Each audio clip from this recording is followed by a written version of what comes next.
Drafting Archetypes is brought to you by Game Grid Lehigh. Game Grid Lehigh is an amazing place to buy and sell Magic the Gathering singles.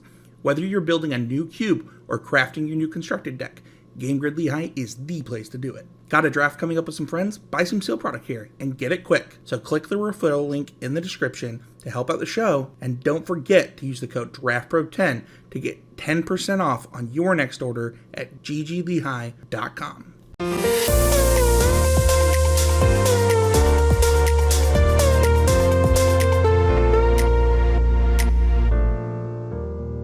Hi everyone, this is Sam Black with Drafting Archetypes, and this week we're going to be discussing Blue-White in Brothers War.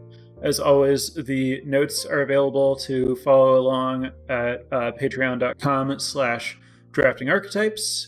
And this, that's it. Let's get into it. So Blue-White is the second best performing color pair on 17 lands after White-Red, and the second most drafted after Red-Black. So it's pretty good, is what I'm saying. It does well despite a lot of people drafting it. Very notably, the top 6 performing commons in Blue-White are all white, and the 7th is Scrapwork Mutt. The deck tends to be very heavily white with just like blue support for tempo spells. The primary draw to blue is really in uncommons and rares, stuff like Zephyr Sentinel and Thopter Mechanic and Yoshin Tactician, and then rares like Skystrike Officer and Harbin. The archetype is generally pretty far on the tempo end of the tempo versus attrition divide. You're generally racing, you're trying to end games quickly. That has a lot of significant implications in terms of how you want to think about your deck and your deck building. One thing that I noticed when I started looking at recent trophy decks in Blue-White on 17 lands is they tended to average around 12 cards that cost either 1 or 2 mana, like 12 total, ranging from like 8 at the floor to like 16 at the ceiling, which really speaks to how important it is to have like a very, very low curve and to be able to double spell early and often to really maximize your tempo with this archetype. I think that to that end, this archetype uses a lot of cheap cards better than other archetypes. It's really looking for them. So Machine Over Matter is like a good tempo play here. It has kind of fewer synergies than the like really dedicated Mightstone animation blue decks, but it's just good as a 1-mana tempo play. But then also, I think that this deck uses Weakstone Subjugation very well, and even Scatter Ray is a card that I'm not happy to play in general, but plays pretty well in Blue-White, because what's going on with Blue-White is you're generally establishing a clock of evasive creatures, and then kind of trying to counter your opponent's counter or neutralize or invalidate your opponent's more expensive plays that are trying to get them back into the game. And so because you're playing short games, and because it's so easy for your opponent's stuff to outclass your creatures, Scatter Ray plays really well. Because it's easy to have mana up, you're already on the board, the game's going to end before your opponent can easily pay the 4 extra mana. So Scatter Ray is a nice additional removal spell type card to supplement your Weakstone Subjugations and your Prison Sentences, and all that's pretty good here. Often you think of removal as being better in attrition decks, but this is a tempo deck that wants some of that stuff. You're looking for cheap creatures, and then you want answers, and then you just want to ride your cheap flyers to victory while you answer your opponent's more expensive stuff. So this is you don't need a very high creature count in this deck, because you're not doing any kind of mass pump outside of maybe Yoshin Tactician, but even there, a lot of the value you're kind of getting up front from the body. You're not relying on having 4+ creatures in play at a time. If you're just getting through with a few guys and answering your opponent's creatures, that's good enough. Also, on Weakstone Subjugation specifically, because your creatures are small and evasive, your opponent's going to be racing you. They're going to be attacking you with their larger ground creatures, and then it's going to be easy to play Weakstone Subjugation for 1 mana to answer their more expensive creature and, do that really important double spelling there. Creatures in the format are kind of like small enough across the board that military discipline is a strong trick in white decks in general. Plays fine here. Lauren's Escape is probably a little bit better overall because you're mostly flyers and they're not necessarily going to get in combat very often. And your opponent has to spend 3 mana answering your flyer, and then you spend 1 mana escaping it and get scry value. Again, that's those double spell plays that really pull you ahead and let you close out the game before your opponent can stabilize. Also, Weakstone Subjugation has a problem in attrition decks that your opponent might have a way to get value out of that tapped creature, turn that into a card later on. But because you're playing a tempo game, the fact that they can, eventually theoretically get some amount of value out of this thing that they have left over, that's not very important in a game that's defined by tempo. You spent 1 mana to stop their creature from doing anything for a while. Whatever they manage to recoup from that, you're happy with what it's already accomplished, basically. This archetype generally doesn't want to splash very much relative to other archetypes in this format. That's not to say that you can't splash or that you never want to, play an Evolving Wilds in an off-color land to be able to unearth your Scrapwork Mud at some point or whatever. But the more support you have for a splash, the more it's going to cost you in terms of having to spend extra mana either on tap lands or on fixing that isn't directly contributing to impacting the board. This deck really wants to be playing to the board, playing down the game, see what a tempo deck is. And then also, if you have a card in your hand that you can't cast, given that your spells are so cheap, you're really going to feel that because you're going to run out of stuff to do and you're going to have open mana and you're going to have a card you can't use. And that can be really devastating. So you want to minimize how often you're splashing in this archetype. Obviously, you're playing blue. You're not always going to be the white plus blue tempo spells aggro tempo deck. You could be drafting the mono blue mentality with additional white removal or whatever. So it's not necessarily the case that every blue-white deck that you have is going to follow this blue-white model, but most of them will. And when they don't, they probably radically don't, and you can dismiss all of this and think instead about the earlier podcast about drafting mono blue, and you're probably going to be more in that space. You're going to be a blue mindset kind of deck if you're not this tempo deck. And of course, the blue mindset deck can be a little bit more tempo-y, but as you start getting a bunch of the core cards for the blue deck, then some of the principles of the white deck kind of fall away. This is basically the core that I'm talking about is basically drafting white aggro in this format with specifically blue supplementing it. This archetype is very uninterested in power stones. Your curve generally tops out with the 5 mana 3/4 flyer that puts a counter on a soldier that isn't an artifact. The most expensive artifact you really want to play is Scrapwork Cohort, and so you don't have Power Stones don't cast your most expensive spells. You don't have a lot of things to use them on. The cards that make them are not a good fit. None of them are soldiers. They're not very aggressively costed. You don't care about the artifact entering. And then because Power Stones aren't good, often Mightstone's animation isn't good. There are exceptions there if you have a lot of cohorts of, scrapwork type things. If you have Scrapwork Mutt, Scrapwork Cohort, and Combat Courier in large numbers, you might reach a point where you also want Mightstone's animation, and then that might get you to play Supply Drop or something. But that's, for the most part, you're not expecting to make enough Power Stones that you're going to want to be able to support Mightstone's animation. And that's part of why other blue decks can reliably get a lot of Mightstone's animations, is that not every blue deck actually wants them. And this is kind of the premier blue deck that does not want Mightstone's animation most of the time. Again, it's a very strong card. Some versions of this will be able to support it. But for the most part, you're better off skipping the whole Power Stone thing and then not having enough support in general to play Might Stone's animation. So that's it. This is a very, it's another one where like the plan is clear and all the advice about doing that is very straightforward.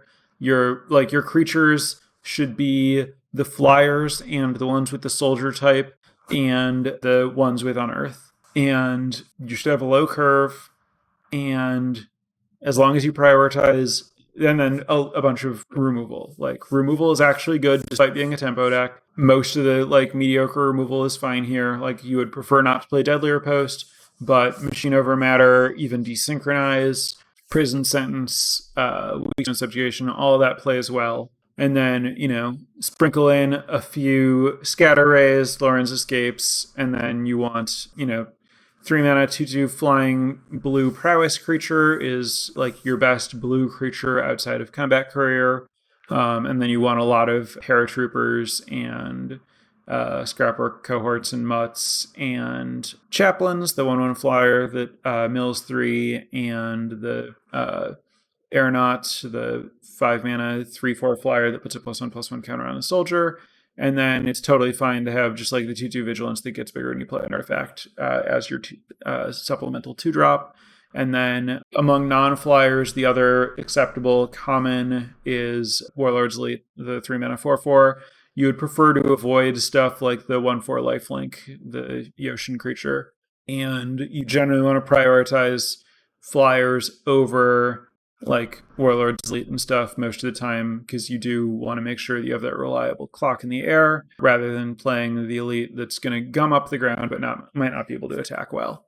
So that's it. I'm going to turn it over to chat for questions. I want to thank the newest patron at patreon.com/draftingarchetypes. Ray, thank you for the support.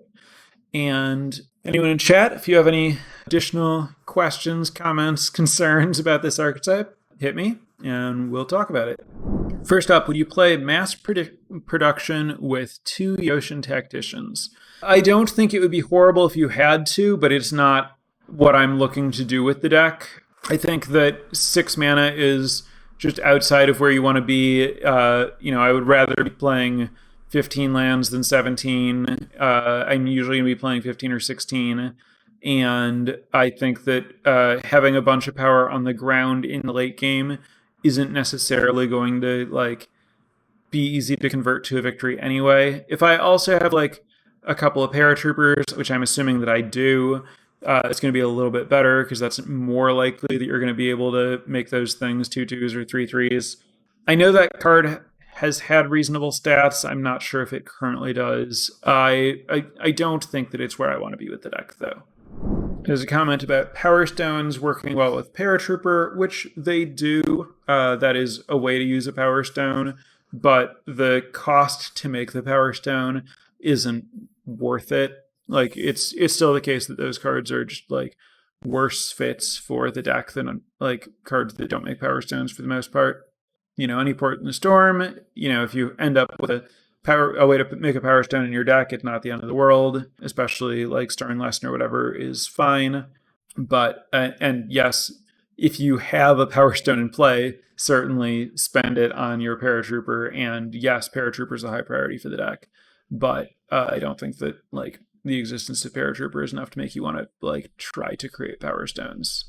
So there's a question now about the common equipment. I'm assuming that this applies both to Wings and to the Power Blade, the 3 mana Bone Splitter.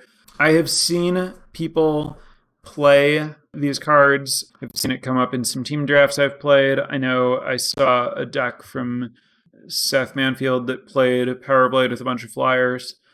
I think that it's possible for it to be the best option. It plays well on flyers, relatively speaking, of course.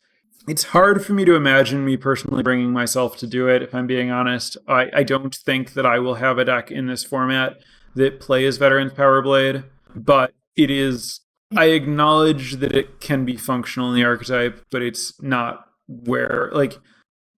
there are enough cards that are better that most of the time that you should be drafting this archetype, you won't have to play it. And then wings, if you have way too many non-flyers for whatever reason, you're just seeing a bunch of like 1/1 first strike, 2/2 vigilance, and 3 mana 4/4s, and you're not seeing the flyers you expect. I could imagine putting an Aeronaut's Wings in your deck, but you're hoping that like around half your creatures have flying anyway, and it's not worth using wings to get another flyer. How do you feel about a blue-white self-mill deck sub-theme, considering blue and white both have 2 premium unearthed targets in the common slot? I've had a lot of success and fun with it. So you're basically talking about the Chaplain is just a good card to begin with. You want that anyway. So you're already like milling yourself a bit, looking for plains and cheap creatures. And then if you want, you could also play the Architect, and then the Architect can find the Recommission, and then the Recommission can get back your 4/4s or whatever. I could see it. My concern is like you're putting yourself in kind of a weird spot in terms of you're not really capitalizing. Like that deck, you're sacrificing your ability to apply early pressure, and you kind of need to have enough non-creatures that your archaeologists are good. It sounds like it's a functional deck, but it wants to be in more of a blue headspace than a white headspace. Because like if you're playing the archaeologists, then I want to try to get the Mightstones animation package in there, and then you're basically on white for removal plus recommission plus like some good things to recommission. So I do think that this is like a reasonable way to combine the colors into an archetype that's like doing something, but I think that it's giving up a lot of the strengths of the base white tempo deck, but adding some interesting things to the blue deck if blue's not open enough for you to like be mono blue. Like the primary spot that I would see myself in like the self-mail recommission deck is if I had some like non-creatures and was looking for kind of the blue direction, but white was open and blue was a little cut. But I wanted to like maximize my archaeologists still, and then recommission turned out to be a good way to do that. I could see that deck being strong. You're going to be still looking for all of the like prison terms or sentences or whatever, and weak stone subjugations and stuff. I think that that's like a different deck, but it makes sense to me that it can come together. Next up, I find the 1/1 First Strike and the Unearth 1-drop soldiers underwhelming when I play them. Are Recruitment Officer and Combat Courier the only 1-drops worth playing? I think that Combat Courier and Recruitment Officer are appreciably better. I've had reasonably good experiences with Yoshin Frontliner, the 1/1 Unearth that gives +1/+1 to something when it attacks, and the 1/1 First Strike has been not consistently embarrassing. I'm not like looking to play it, but I don't think it's the end of the world if my deck has one or two of them. There are a lot of like 1 toughness creatures that it holds off pretty well, and if you have like a lot of self-mill, you can get some value out of the scry from the graveyard and stuff, and it's a good way to cast Warlord's Elite. But Recruitment Officer and Combat Courier are way better than Frontliner. I think I like more than the First Strike guy, and then the First Strike guy I will usually try not to play, but it has, it's not truly awful. And I do think the deck generally plays better if you have like a few 1-mana creatures in addition to like 1-mana tricks and stuff. I think if your deck has fewer than 4 1-mana plays, that's a big problem, and you would prefer to have more like 6 or so. But that's not all like just 1-drops. Like I'm counting, Weak Stone Subjugation and Lauren's Escape and all the various 1-mana tricks in that. But it's nice if a few of them are creatures too. I think that's going to wrap it up. Pretty straightforward archetype. Not much more to say about it. So yeah, thanks for tuning in, and I will be back next week. Not taking any weeks off. No break for holidays or anything. We're just going to keep covering archetypes. Of course, I don't know what we'll be talking about next week. That's going to be up to the patrons. So yeah, thanks for tuning in, and I'll be back next week.